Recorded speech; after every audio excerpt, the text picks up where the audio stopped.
थंडीचे दिवस सुरू झाले की मार्केटमध्ये वेगवेगळ्या प्रकारच्या भाज्या यायला सुरुवात होते.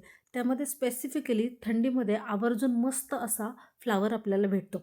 आता ही फ्लावरची भाजी चटपटीत आणि खमंग करण्यासाठी आपण एक स्पेशल मसाला वापरणार आहे आणि त्याचबरोबर फ्लावरचा जो उग्र वास आहे ना, तो कमी करण्यासाठी आपण 2 गोष्टींचा फोडणीमध्ये वापर करायचा आहे. त्या कोणत्या आहेत ना, त्या आता तुम्ही पुढे बघायचं आहे, ठीक आहे. सगळ्यात अगोदर काय करायचं आहे, फ्लावर निवडून तो बाजूला ठेवून द्यायचा आहे आणि त्यानंतर फोडणी द्यायला घ्यायची आहे. एक पळीभर तेल घालून घ्यायचं आहे पॅनमध्ये. तेल थोडंसं गरम झालं की मग यामध्ये जिरं घालून घ्यायचं आहे. जिरं घालून झालं की मग सगळ्यात महत्त्वाची गोष्ट म्हणजे यामध्ये घालायचं आहे हिंग. हिंगामुळे फ्लावरचा जो उग्र वास आहे ना, तो थोडासा कमी होतो आणि त्यामध्येच आपण घालून घ्यायची आहे आलं लसूण पेस्ट. ताजी ताजी फ्रेश आलं लसूण पेस्ट जर फोडणीमध्ये घातली तर उग्र वास तर कमी होतोच फ्लावरचा, पण त्याचबरोबर तो चवीलाही खूप सुंदर असा लागतो. म्हणून मग फ्रेश आलं लसूण पेस्ट या ठिकाणी तुम्ही वापरायची आहे. ठीक आहे. आता सुरुवातीला फोडणीमध्ये आपण घालून घेतलेले जे पदार्थ आहेत ना, ते छान परतवून घ्यायचे आहेत आणि यानंतर मग यामध्ये घालायचा आहे कांदा. कांदा तुम्ही तुमच्या आवडीनुसार कमी अधिक करू शकता. या ठिकाणी मी एक मोठा कांदा कापून घेतलेला आहे. कांदा बारीक कापून घ्यायचा आहे, जेणेकरून तो चवीला छान लागेल आणि फ्लावर खात असताना त्याचा मस्त असा फ्लेवर येईल आपल्या फ्लावरच्या भाजीला. ठीक आहे. कांदा थोडासा परतवून झाला की मग त्यावर झाकण ठेवायचे 1 ते 2 मिनिटासाठी, म्हणजे कांदा छान शिजला जाईल आणि त्यानंतर मग तो पुन्हा 1 मिनिटभरासाठी परतवून घ्यायचा. या ठिकाणी तुम्ही बघू शकता आपला कांदा जरा गोल्डन कलरचा होईपर्यंत आपण छान शिजवून घ्यायचा आहे. गोल्डन कलरचा कांदा होईपर्यंत शिजवला की मग यामध्ये घालून घ्यायचा आहे टोमॅटो. आपण कांदा आणि टोमॅटो वापरलेला आहे. जर तुम्हाला टोमॅटो नको असेल तर फक्त कांदा घालूनही तुम्ही फ्लावरची भाजी आरामात बनवू शकता. टोमॅटो घातला की लगेचच यामध्ये मीठ घालून घ्यायचं आहे. आपल्या भाजीला लागणारं सगळं मीठ आपण आत्ता या ठिकाणी फोडणीमध्ये कांद्यामध्येच घालून घ्यायचं आहे, जेणेकरून आपली भाजी खूप सुंदर अशी होणार आहे चवीला. ठीक आहे. आता मिक्स करून झाल्याच्यानंतर झाकण ठेवायचे. वाफेवरती कांदा आणि टोमॅटो शिजवून घ्यायचा. तुम्ही बघू शकता आपला कांदा आणि टोमॅटो छान शिजलेला आहे. आता आपण फोडणीमध्ये या ठिकाणी वापरणार आहे आपले मसाले. मसाले जास्त अजिबात वापरायचे नाही आहेत. सगळ्यात महत्त्वाचा मसाला तो म्हणजे कांदा लसूण मसाला वापरलेला आहे. याऐवजी तुम्ही गरम मसाला वापरला तरीसुद्धा चालेल.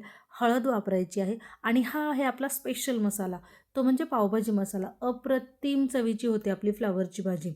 फक्त अर्धा चमचा जरी तुम्ही या ठिकाणी वापरला तरीसुद्धा भाजी आपली खूप छान चटपटीत अशी होणार आहे.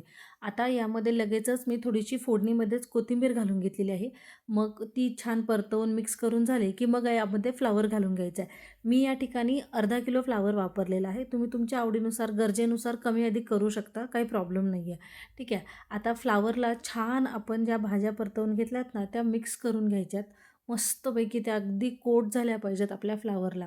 ही फ्लावरची भाजी बनवत असताना आपल्याला जास्त गडबड करायची नाही आहे. जर तुम्हाला घाईच्या वेळेला बनवायची असेल तर मग मात्र तुम्हाला यामध्ये पाणी घालून घ्यायचं आहे.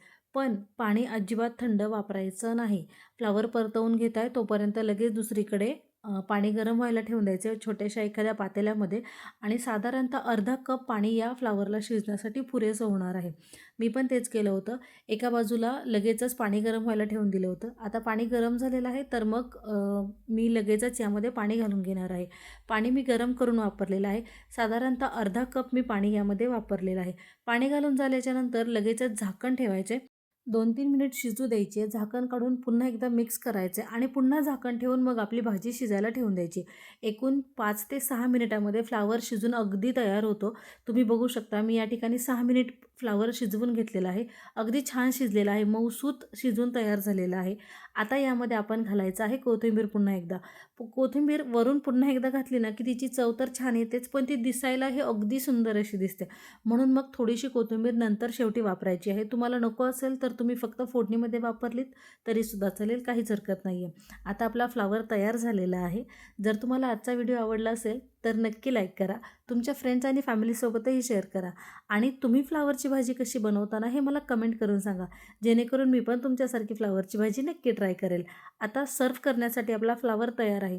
ही मी टिफिनसाठी बनवलेली फ्लावरची भाजी आहे, म्हणून मग मी सर्व्ह करून एका भांड्यामध्ये थंड व्हायला ठेवून दिली आणि त्यानंतर मग श्रावणीच्या टिफिनमध्ये भरून दिली. टिफिनसाठी अगदी परफेक्ट अशी ही रेसिपी आहे. तुम्हाला आवडली असेल तर नक्की लाईक करा. तुमच्या फ्रेंड्स आणि फॅमिलीसोबतही शेअर करा. आपल्या चॅनलला सबस्क्राईब केलं नसेल तर नक्की सबस्क्राईब करा. धन्यवाद.